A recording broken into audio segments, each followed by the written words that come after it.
Super. Ça y est, je pense que le stream est lancé. On voit qu'on a des participants. Là, on a 56 participants qui arrivent, qui sont déjà là, et d'autres qui arrivent.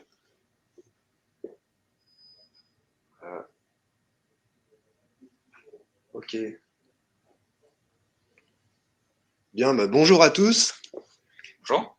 On vous laisse vous connecter tranquillement et on va démarrer dans une petite minute.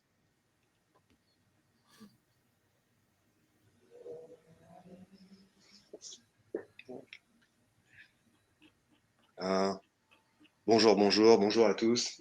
Effectivement.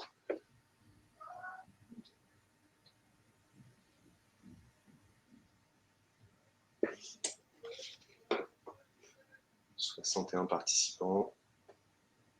Le compteur s'affole.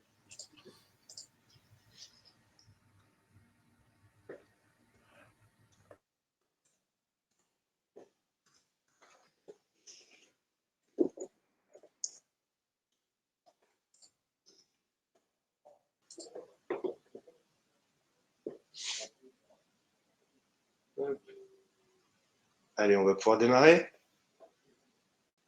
On va prendre trop de retard sur le planning. Donc bonjour à tous, bonjour à toutes. Bienvenue donc sur ce webinaire Votre outil d'éligibilité évolue. C'est un moment assez clé pour l'équipe aujourd'hui, Covage, donc de vous présenter ce nouveau moteur d'éligibilité au travers de la nouvelle interface extranet.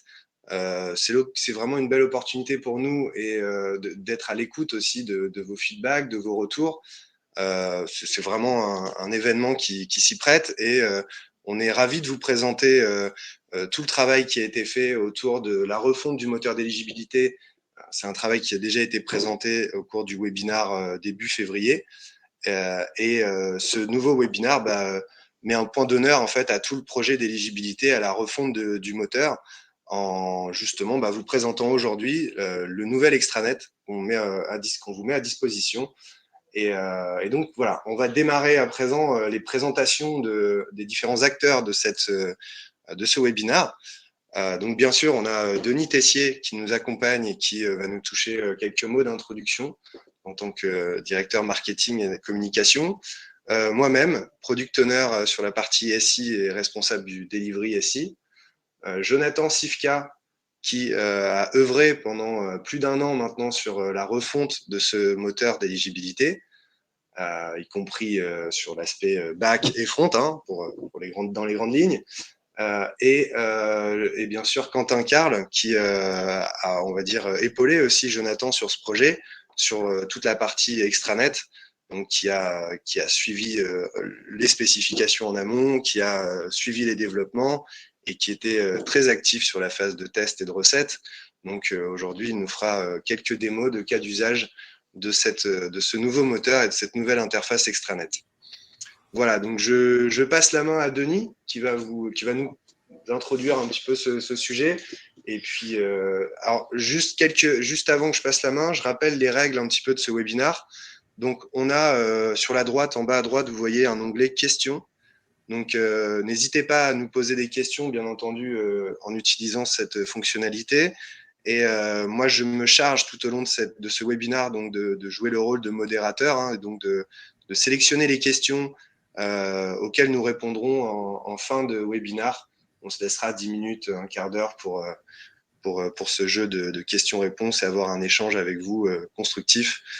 On en est certain. Voilà. Donc, Denis, je te passe la parole pour le mot d'introduction.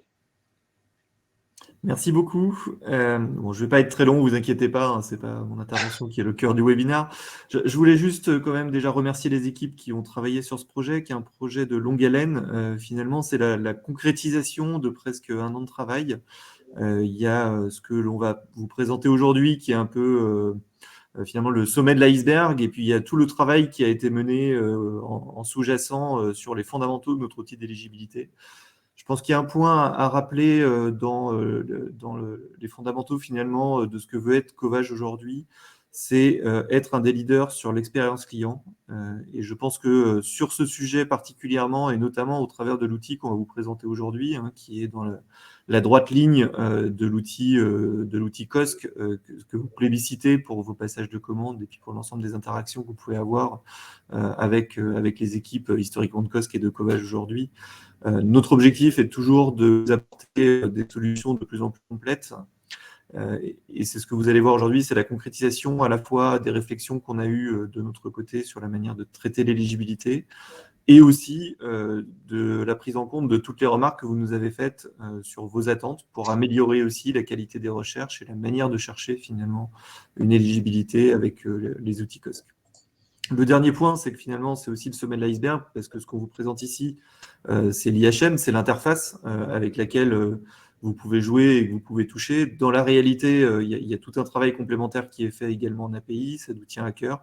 L'ensemble des fonctionnalités qu'on vous présente ici sont aussi disponibles en API, bien entendu, pour que vous puissiez les utiliser depuis vos propres outils le plus simplement possible. Je passe la main, du coup, Ouais, pour la suite du déroulé. Et du coup, je vous souhaite une bonne présentation. merci.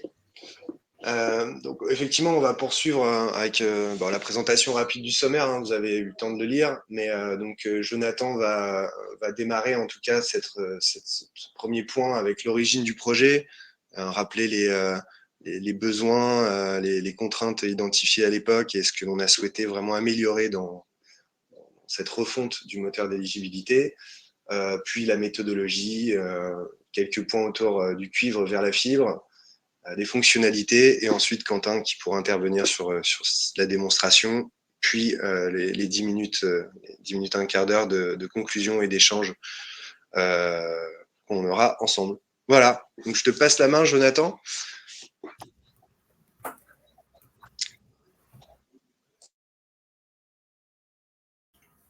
Très bien, merci Benoît, merci Denis pour ces mots d'introduction. Ce qui me paraissait important, déjà de vous préciser, c'est un petit peu quelles étaient l'origine, la genèse de ce projet. Tout simplement, une genèse orientée avec la volonté d'impliquer les différentes parties prenantes, hein, que ce soit à la fois en interne, mais surtout en externe avec nos partenaires et nos clients. Donc, concernant nos clients, on avait surtout la nécessité de vous fournir des adresses qui soient fiables, des statuts d'éligibilité qui soient fiables, hein, pour permettre derrière un business important et fiable. En deuxième lieu, c'était d'améliorer la couverture de notre éligibilité, avec notamment un outil qui soit évolutif, qui puisse nous permettre d'intégrer de nouveaux fournisseurs, de nouveaux opérateurs d'infrastructure. Le troisième point, c'était d'intégrer de nouveaux critères de recherche qui étaient largement demandés pour se mettre en accord aussi avec ce qui se fait à l'heure actuelle en termes d'IHM et de vente à distance. Moderniser l'interface, évidemment, améliorer la présentation des résultats avec une IHM qui avait déjà quelques années.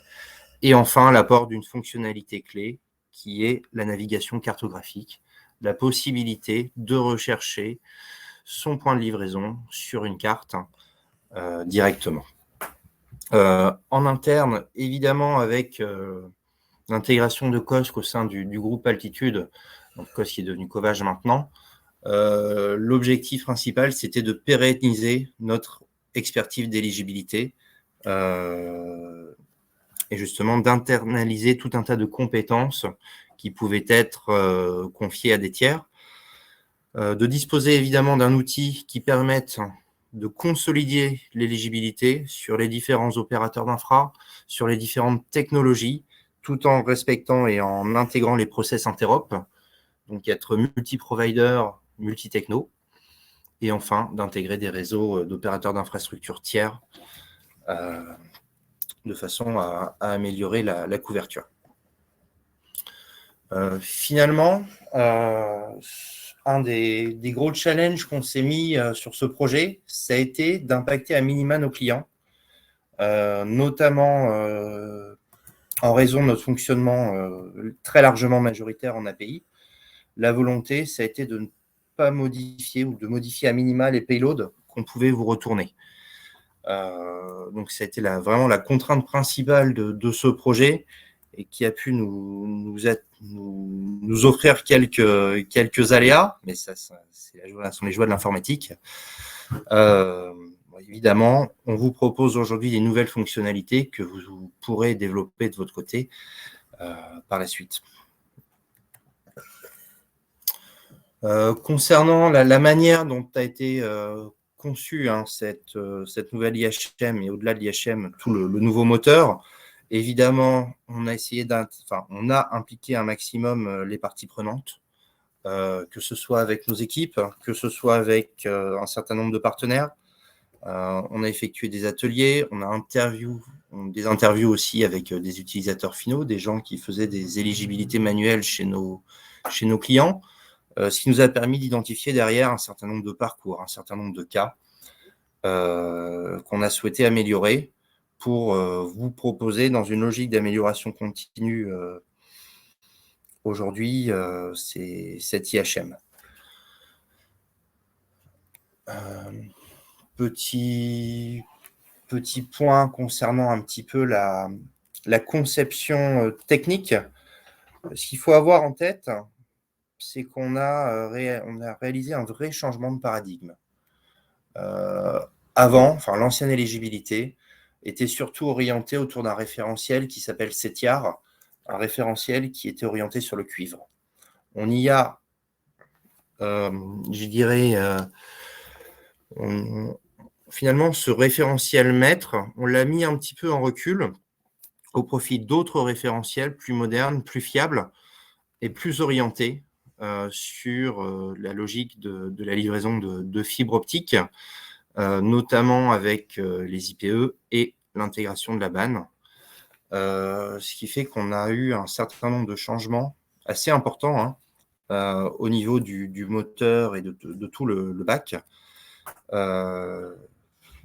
Tout ça pour vous proposer aujourd'hui quelque chose de plus fiable, quelque chose qui soit évolutif et qui soit plus en adéquation avec les livraisons de fibres qui sont exponentielles aujourd'hui par rapport à ce qu'elles étaient il y a encore quelques mois. Donc, on est vraiment dans une logique, et notamment par ces mises à jour de bases de données qui sont maintenant quotidiennes, on est vraiment dans une logique de vous fournir le plus rapidement possible une éligibilité sur un point donné. Ce qui fait que maintenant, on peut vous proposer de nouvelles fonctionnalités. Donc, au-delà de la mise à jour quotidienne des IPE qu'on a intégrés, on a pu fiabiliser davantage la recherche à l'adresse, notamment en la complétant avec la possibilité de rechercher du XY. On peut maintenant effectuer des recherches au niveau, grâce à la référence immeuble, donc qui est quand même essentiel dans notre métier d'opérateur d'infra. Et on a aussi fiabilisé les recherches par référence PTO. Donc tout ça, ces points-là en API. Évidemment, ces fonctionnalités-là sont reprises sur l'IHM, fonctionnalités auxquelles on ajoute une recherche directement sur la carte. C'est ce que va vous présenter Quentin à l'occasion de la démonstration. Donc, n'hésitez pas à poser vos questions dans l'onglet questions. Si vous en avez, on y répondra par la suite. Maintenant, je vais pouvoir laisser la main à Quentin, qui vous fera un plaisir de présenter le portail. Tout à fait. Merci Jonathan. Alors, c'est parti pour le partage d'écran.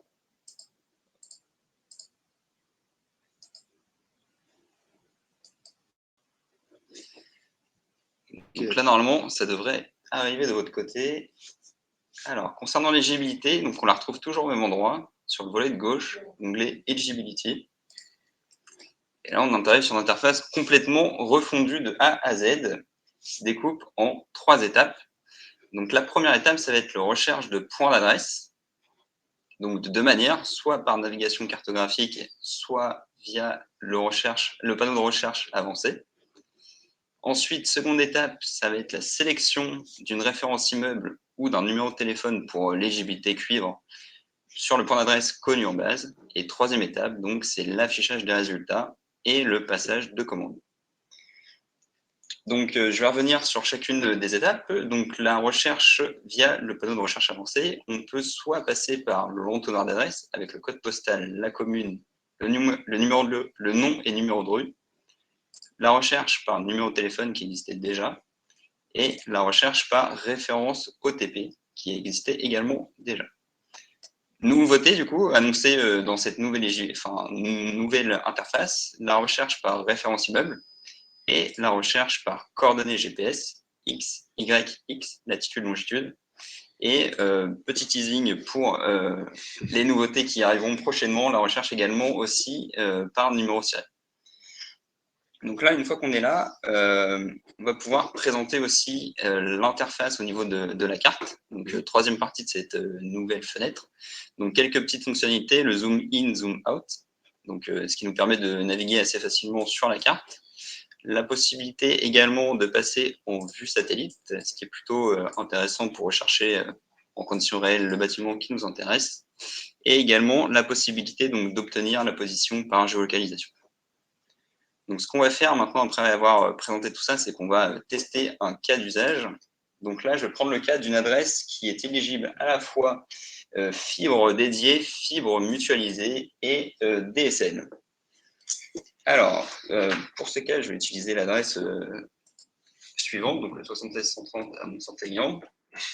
L'adresse bien connue, je crois. Hein. Rue André Dimitri Sakharov, numéro 3. Là, comme vous pouvez le voir, au fur et à mesure que j'ai saisi les informations, en fait, la carte se met à jour, ce qui va nous permettre de voir si un point d'adresse est connu dans notre base et d'afficher directement les informations sur ce point s'il est connu. Donc, à savoir l'adresse complète, la commune et le code postal. Donc, une fois que j'ai fait ça, je vais pouvoir envoyer mes informations pour passer à l'étape numéro 2. Et donc là, sur cette adresse, précisément, il n'y a qu'une seule référence immeuble qui est connue en base. Elle est sélectionnée automatiquement. Et également, on sait qu'il existe des numéros de téléphone pour cette adresse. Donc, on a la possibilité de choisir la ligne que l'on souhaite tester au niveau de l'élige cuivre, ce qui va nous permettre justement d'intégrer et de tester en une seule fois à la fois les technos fibres et les technos DSL, tout ça en une seule fois, contrairement à ce qui existait sur la plateforme que vous connaissez actuellement, c'est-à-dire il fallait sélectionner soit d'abord quel type de techno on voulait tester et également le produit sur lequel on voulait tester. Là, on vient de tester tout en une seule fois à partir de l'adresse. Voilà, donc je prends le premier numéro de téléphone qui termine en 29. Et donc là, j'arrive sur le résultat d'éligibilité cuivre et fibre. Donc le résultat d'éligibilité au complet, où je retrouve des informations d'adresse, la référence immeuble qui a été testée pour l'éligibilité fibre, le numéro de téléphone qui est testé pour l'éligibilité au niveau du DSL. Et donc là, en fonction des contrats signés par l'opérateur, donc je vais pouvoir avoir des produits phares sur chacune des familles et chacune des technos, donc de la fibre dédiée premium, de la fibre mutualisée confort, de la fibre mutualisée essentielle, du ADSL, VDSL en essentiel et du premium SDSL également. Donc là, à savoir que via ce petit bouton Create Order, en fait, il y a un produit qui est mis en avant sur chacune de ces familles et technologies. C'est ce produit qui est mentionné juste ici.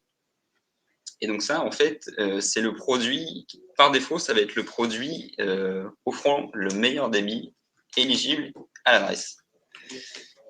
Donc il y a possibilité de commander directement le produit qui est mentionné ici via le Create Order, ou alors, si vous cherchez un produit particulier ou un débit plus spécifique, la possibilité de retrouver ce qui existe déjà actuellement dans la plateforme avec le bouton See All Product, où là on retrouve quelque chose qui est assez familier. On va pouvoir commander unitairement le produit qui nous intéresse.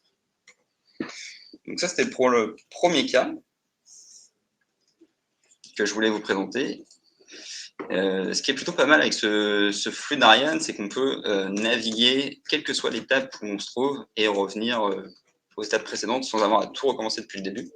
Donc là, maintenant, imaginons que je souhaitais finalement tester le second numéro de téléphone qui se trouve à l'adresse. Donc, je peux revenir simplement à l'étape numéro 2, cliquer sur OK et sélectionner le bon numéro qui m'intéresse, celui qui termine en 72 cette fois-ci. Et là, on voit qu'on a retesté l'éligibilité fibre pour cette référence immeuble avec le nouveau numéro de téléphone sélectionné. Voilà pour ce premier cas. Maintenant, deuxième cas, c'est dans le cas où on souhaitait finalement tester non pas le 3, mais le 4, rue André Sekharov. Donc, je reviens directement à l'étape numéro 1. Là, ici, j'ai mes infos d'adresse qui sont conservées en mémoire. Et via la carte, je vais pouvoir directement me balader sur les différents points d'adresse connus. Donc, je sélectionne le 4 rue André Dimitri Sakharov. Je valide mon adresse via la carte. Et là, on retombe sur le processus classique, à savoir sélection d'un numéro de téléphone si c'est intéressant, ou la possibilité de tester uniquement l'éligibilité fibre en skippant et en passant, en ignorant cette étape. Voilà. Donc là, j'ai testé uniquement l'éligibilité fibre. OK. C'est à peu près tout ce que je voulais vous montrer dans ce cas d'usage, c'est à peu près nominal et idéal. Je vous laisserai découvrir par vous-même la suite de l'interface. Ensuite, en quelques mots, donc, vous l'aurez compris, en fait, la refonte du parcours d'éligibilité aura eu pour objectif donc, d'harmoniser, quelle que soit l'information saisie en étape 1 et quels que soient les technos et les produits disponibles à l'adresse, les différents cas d'usage, de minimiser les interactions en sélectionnant automatiquement les infos connues en base, et puis de faciliter le parcours utilisateur en combinant à la fois la navigation via des infos d'adresse et techniques et la navigation par la carte. Donc, je vais simplement présenter les deux nouveautés, donc la recherche par building, référence immeuble, et la recherche par coordonnées XY, qui sont les grosses nouveautés apportées par rapport au front existant. Donc là, concernant la recherche par référence immeuble, je vais simplement taper une référence immeuble dans le champ prévu à cet effet. Je valide. Et donc là, automatiquement, sur la carte, je suis placé à l'immeuble qui est connu en base. J'ai l'info qui est répétée ici et je retombe sur le processus précédent qui est de sélectionner un numéro de téléphone pour tester l'élige cuivre si on le souhaite, ou sinon de passer directement à l'étape numéro 3 et tester uniquement l'éligibilité fibre. Voilà. Petite précision, donc on peut naviguer à la fois dans ce flux d'Ariane pour remonter aux différentes étapes.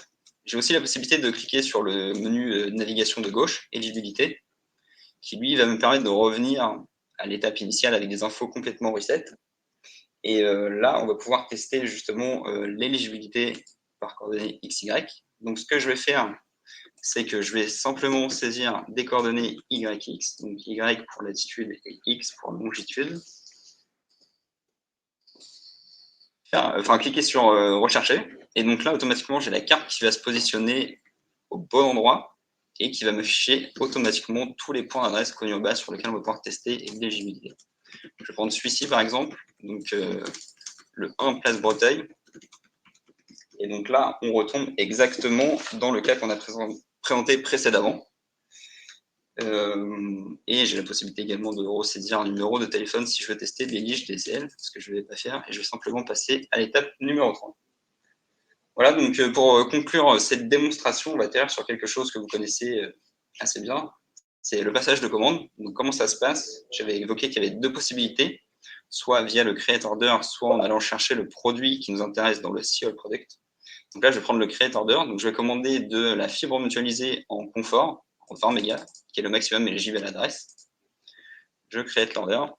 Et on va retomber sur quelque chose, la vue draft qui n'a pas changé et qui va vous permettre de poursuivre ce que vous faisiez actuellement. Tout à fait. Bon. Voilà. Super. Merci pour cette démo. Je pense qu'on a fait le tour effectivement des principaux cas, les cas nominaux qui existent donc, pour les éligibilités. Est-ce que, alors, je vois qu'il y a déjà quelques questions sur le chat en parallèle. On commence à y répondre, mais je pense que c'est vraiment le moment maintenant d'écouter, enfin en tout cas d'être à l'écoute de cette première présentation et d'avoir vos feedbacks justement sur tout ça. Voilà, je ne sais pas si Jonathan ou Denis, vous souhaitez ajouter quelques mots sur cette présentation et sur ce qu'on essaye d'offrir comme nouvelle couche de services à valeur ajoutée au travers de cet extranet. On a essayé vraiment de simplifier le parcours et de ne pas charger l'interface. Hein. C'est ce qu'on a pu voir avec le volet de gauche qui reste assez sobre. La navigation cartographique qui présente d'assez bonnes performances. On retrouve quand même un nombre de pastilles assez important dans chacune des grandes communes. Donc voilà, aujourd'hui, on est vraiment dans un environnement de pré-prod. On n'est pas encore en production. Vous l'avez vu avec le bandeau qui est en bas à gauche. Et aussi, vous avez certainement pu voir la pop-up rouge là, qui s'est affichée au tout début de l'éligibilité. Celle-ci, en fait, elle apparaît dans notre environnement de pré-prod parce que nous ne sommes pas connectés en direct avec Orange et donc nos appels pour l'éligibilité cuivre sont défaillants dans cet environnement. C'est quelque chose de connu, mais rassurez-vous, on n'aura pas le souci en production. C'est bien ce que l'on a actuellement. On a un comportement plus normal, je dirais, en production quand Orange ne nous fait pas défaut. Voilà. Donc, en tout cas, voilà, je pense qu'on arrive au terme de cette démonstration. Il est 11h26. Je ne sais pas si Jonathan ou Denis, vous souhaitez ajouter quelque chose sur ce point. Sinon, on va pouvoir être maintenant plutôt à l'écoute de vos questions et répondre. Donc, je vais me charger de lister les questions, de les répéter à haute voix et je pense que collégialement, on va essayer d'y répondre. Donc, n'hésitez pas. Donc, on a déjà répondu à des questions, notamment sur alors, la fonctionnalité de recherche par SIRET sera-t-elle disponible et sous quel délai? Là, on est en train de regarder un peu le référentiel en détail, de certainement l'améliorer, de s'assurer que le référentiel est tout de même de qualité avant son intégration dans ce nouveau critère de recherche. Donc pour le moment, on y travaille, on le fiabilise, mais c'est quelque chose qui arrivera plutôt fin d'année. On a eu une autre question donc de Marilyn qui nous demandait faut-il forcément prendre un numéro de téléphone ou pouvons-nous sauter cette étape?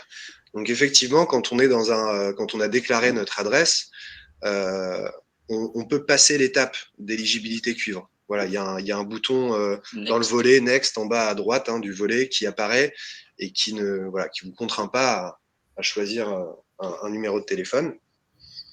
On a eu des questions ensuite auxquelles on a répondu donc sur le time to connect, donc le délai de livraison estimé. Donc oui, c'est bien ça. On a revu d'ailleurs ces délais pour qu'ils soient raccords avec les contrats tout récemment, dorénavant affichés. Et il s'agit bien de jours calendaires, comme le demandait Hervé. Ensuite, on a Christelle qui nous demandait effectivement à partir de quand sera dispo cette nouvelle interface. Donc, pour nous, cet événement, c'est vraiment l'opportunité aussi d'être à l'écoute, je dirais, une dernière fois avant le passage en production. Donc, c'est vraiment le moment de vous exprimer, de vous faire part de vos remarques. On a en tête de le déployer en production dès lundi, parce qu'on a quand même un peu d'analyse sur ce webinaire d'ailleurs. Pourquoi pas encore pousser nos tests, même si là on a finalisé les tests à vrai dire, mais pourquoi pas en tester quelques cas particuliers. Et voilà, en théorie plutôt lundi en production. Et ensuite il y a des questions donc, qui viennent d'apparaître, donc je vais commencer un peu à dicter en séance. Peut-on exporter le résultat de notre recherche? Alors non, pas encore. Ça fait pas partie. Alors ce serait à préciser aussi sous quel format vous souhaitez l'export. Qu'est-ce qui est pour vous quel est l'usage en fait qui se cache derrière cette question? Je sais pas si on peut avoir un peu plus de. Mais de base, en tout cas, brut, non, on ne peut pas exporter l'éligibilité réalisée. Effectivement, Benoît, sur ce point, est-ce que les clients, enfin les partenaires, cherchent à avoir une liste d'adresses éligibles? Est-ce qu'ils souhaitent avoir l'ensemble des technologies ou avoir un choix parmi des technologies ou des tarifs? Donc tous ces sujets-là restent à préciser pour avoir une expression de besoin qui soit claire et précise. J'ai fait une petite réponse. On a donc bonjour, une date de dispo? Oui, ben je le redis parce que c'est avec plaisir.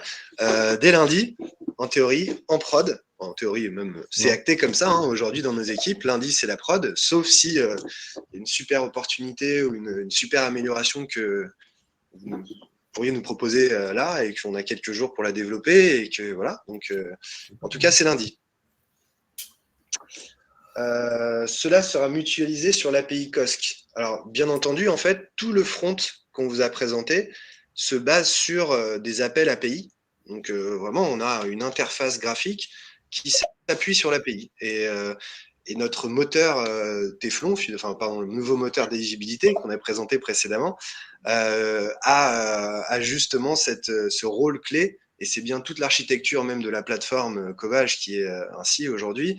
C'est vraiment de se baser sur cette API, d'enrichir notre API, qui reste vraiment notre meilleure manière d'exposer nos produits finalement et d'extranet et que la fasse émerger de l'iceberg, effectivement. Voilà, donc c'est pour répondre à cette question sur l'API. Laure qui nous précise, merci de votre réponse. En termes d'extension de couverture, quels sont les réseaux, zones ajoutées à date? Exemple, les RIP activés orange. Merci. Alors, je vais peut-être laisser Denis répondre à cette question. On a effectivement étendu la zone. On n'a pas encore, pour ce qui est des RIP activés orange, c'est pas encore implémenté à date dans le référentiel, donc dans le moteur. Mais voilà, Denis, je te laisse peut-être prendre la suite. Oui, sur ce sujet-là, alors c'est pas forcément le sujet du jour et je vous invite à ce qu'on puisse en rediscuter a posteriori ou au travers de votre interlocuteur commercial. Donc on est en effet en train de travailler sur le référencement des RIP Orange et donc l'outil qu'on a développé, et ça a été dit en préambule, c'est un outil qui va nous simplifier la vie aussi pour finalement intégrer de nouvelles éligibilités pour tous les projets de référencement de nouveaux réseaux qu'on est en train de mener actuellement. Donc ça, c'est un point important. L'outil d'éligibilité pour vous sera finalement transparent à ces évolutions, vous permettra d'accéder directement finalement à l'ensemble de nos nouvelles éligibilités. Et pour ce qu'il en est justement des référencements de ces opérateurs, je vous invite soit à me recontacter par la suite, soit à contacter votre commercial qui se fera le relais des informations nécessaires sur le sujet.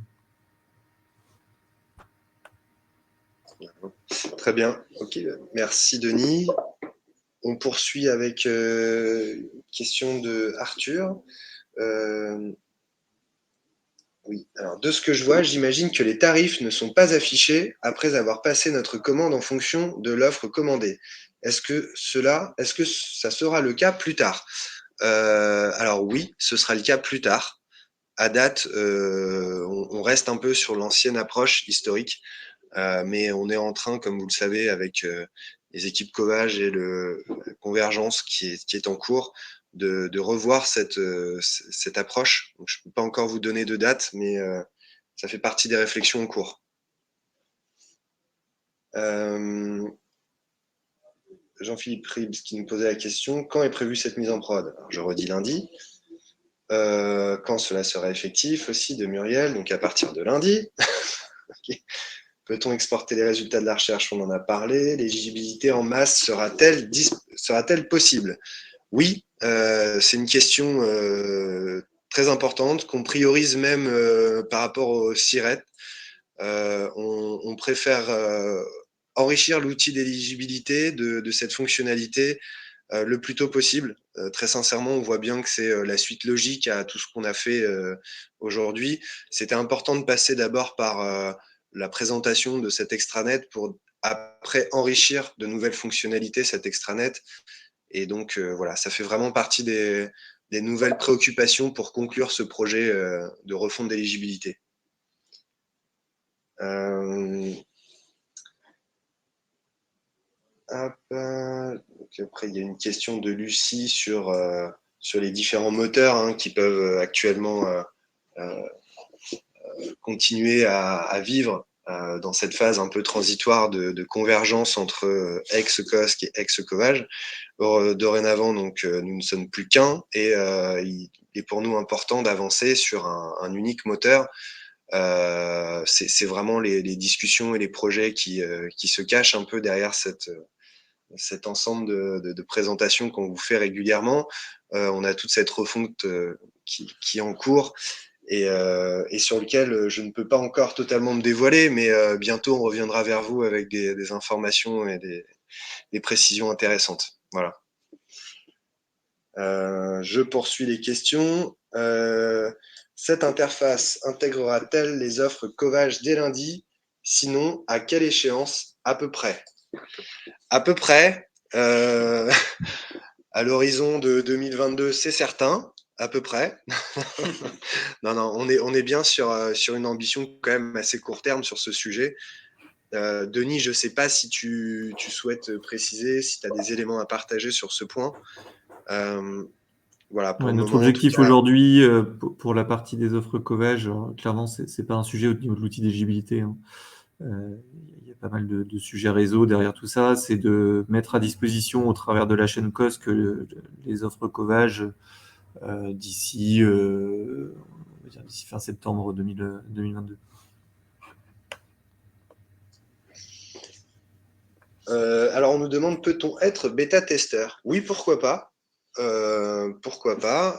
Pour ça, je serais d'avis de prendre contact avec vous, Christelle, et pourquoi pas, effectivement, intégrer notre panel de personnes qu'on a interviewées en amont, hein, comme le présentait Jonathan, et donc continuer à disposer d'un panel de bêta-testeurs pour vraiment avoir des feedbacks sur nos nouvelles fonctionnalités.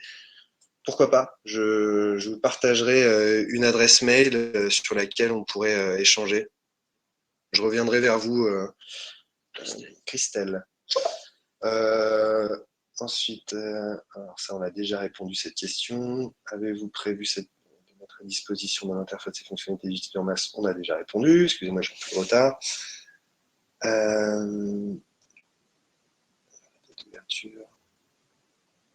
Alors, peut-on avoir les dates d'ouverture des prises?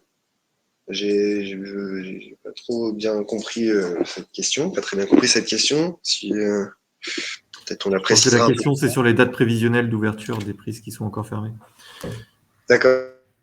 C'est un sujet aussi qui est en cours, qui sera prêt chez nous dans le courant de la semaine prochaine. Donc là, on s'apprête à faire un déploiement en production donc, de cette nouvelle interface dès lundi. Et en fait, notre méthode de travail, donc on travaille en agile, on est en déploiement continu. On travaille effectivement sur une fonctionnalité pour mieux gérer les immeubles gelés notamment et les dates prévisionnelles de dégel sur les immeubles gelés, voire sur les zones aussi où il n'y a pas encore de fibre. Vous présentez une date d'ouverture commerciale à la fibre. Donc ça, c'est un sujet qui est en phase de développement, mais plutôt sur la fin. Donc, on imagine dans le courant de la semaine prochaine et semaine d'après, donc semaine 15-16, avoir un déploiement de cette fonctionnalité en plus dans cette interface. Et ça se traduira dans les vignettes. Là où vous aviez available, unavailable, on aura des dates quand ce sera unavailable. Donc, on ne pourra pas cliquer quand c'est un immeuble gelé temporairement. Et très vite, on va construire une fonctionnalité qui va permettre de mettre en sas un peu ces commandes, donc de quand même vous permettre de passer commande et de développer après des interactions pour vous informer du dégel de l'immeuble, par exemple, et du passage de commande, si vous êtes toujours d'accord. Voilà. Ça fait partie des... Effectivement, Benoît, c'est une fonctionnalité qu'on voulait intégrer dans cette livraison. Bon, les atermoiements du développement ont fait que ce n'est pas le cas. Par contre, ce point de dev est presque finalisé. Et effectivement, vous aurez plus de visibilité sur les dates futures d'éligibilité des réseaux qui sont en cours de déploiement ou en cours d'intégration chez nous. Nous demander de revoir la slide sur les référentiels agrégés, pas de problème, on vous la repartage en fond. Alors, est-il envisagé de pouvoir indiquer une adresse postale en un bloc, comme propose d'autres opérateurs, un champ unique qui va rechercher une adresse dans la banne, par exemple? Alors, Jonathan, je ne sais pas si c'est la question de Nicolas Gégou. Oui, on est sur une question d'autocomplétion, hein, clairement, sur le front. C'est un sujet qui est dans les cartons, qui a été étudié, et une fonctionnalité qui sera soumise à arbitrage dans l'ordre de développement, mais ça va dans l'ordre des choses. Très bien. Je poursuis les questions avec la question de Marilyn. Donc, comment établissez-vous vos devis vu qu'il n'y a pas les prix? Vous faites tout en manuel. Alors, effectivement, sur la partie FTTO, je tendrais à dire oui. Sur la partie FTTH, non, puisqu'en fait, c'est les contrats qui vous sont associés par opérateur, donc qui vous associent finalement un prix par type de techno, de débit, etc., d'options. Donc, pour la grande majorité du FTTH, voire pour la totalité du FTTH, c'est bien plutôt automatisé. Et donc, c'est par l'intermédiaire de vos contrats que vous connaissez les prix. Sur la partie FTTO, c'est un processus un peu différent. Peut-être que, Denis, tu souhaites étayer ce parcours de chiffrage et d'estimation et le pourquoi on est en mode manuel, peut-être sur la partie FTTO. Non, mais je pense qu'il y a un point qui est intéressant à partager ici, c'est que cet outil, il a une vocation première qui est de traiter le FTTH et le DSL. En effet, aujourd'hui, sur les réseaux COSC, lorsqu'il y a des étapes de devis, elles sont traitées en dehors de l'outil avec vos référents commerciaux, que ce soit votre commercial ou votre IAV. Et ensuite, une fois que le devis est validé, du coup, on réintègre dans les outils pour le suivi de déploiement.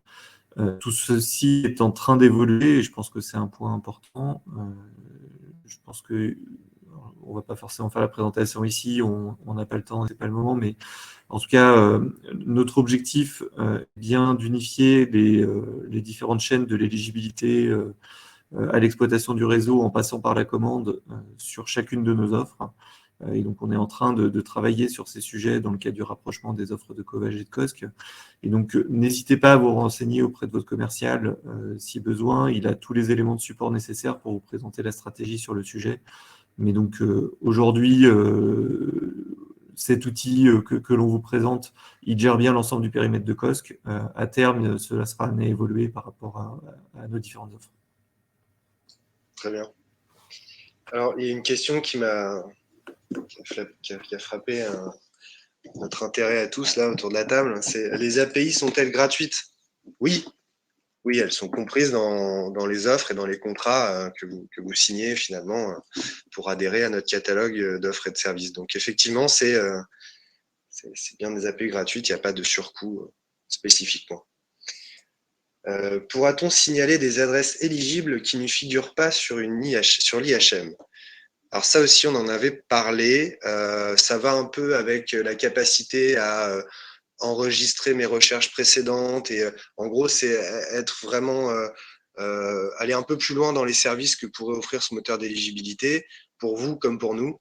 Et c'est quelque chose qu'on entend qui est avec beaucoup d'intérêt. Hein. Donc effectivement, je pense que ça fera partie des fonctionnalités à prioriser si vous êtes tous prêts à jouer le jeu et à déclarer finalement des adresses qui seraient pas connues de nos référentiels. Pourquoi pas? On pourrait aller dans ce sens aussi. À date, en tout cas, c'est pas encore prévu, mais c'est des choses qui ont déjà été évoquées. J'essaie de regarder un peu. Alors, qu'entendez-vous par prévenance lors d'incidents indiqués sur votre présentation? Alors, je ne sais plus où est-ce qu'on avait fait très exactement ce... Benoît, c'était sur le dernier slide. Non, la question, c'était surtout la prévenance lors de l'indisponibilité de la plateforme, et notamment sur des travaux programmés qui peuvent être effectués par certains de nos fournisseurs partenaires. Ouais, alors ça, pareil, alors là, on sort un peu du cadre. Voilà, on sort un tout petit peu quand même du cadre de l'éligibilité. Là, on est sur la prévenance et les incidents.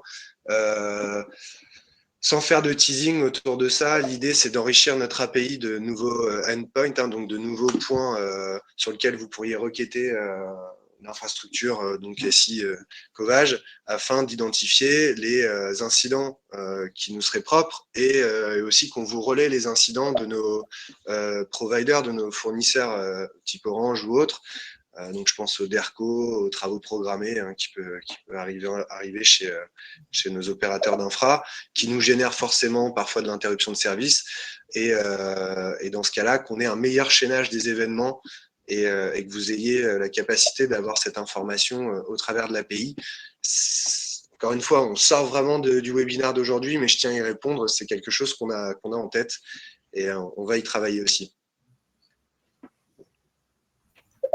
Voilà, donc les API sont thématiques. Bonjour, est-il possible d'accéder au référentiel Covage Prévert au format de fichier afin d'éviter de solliciter les API COSC Covage?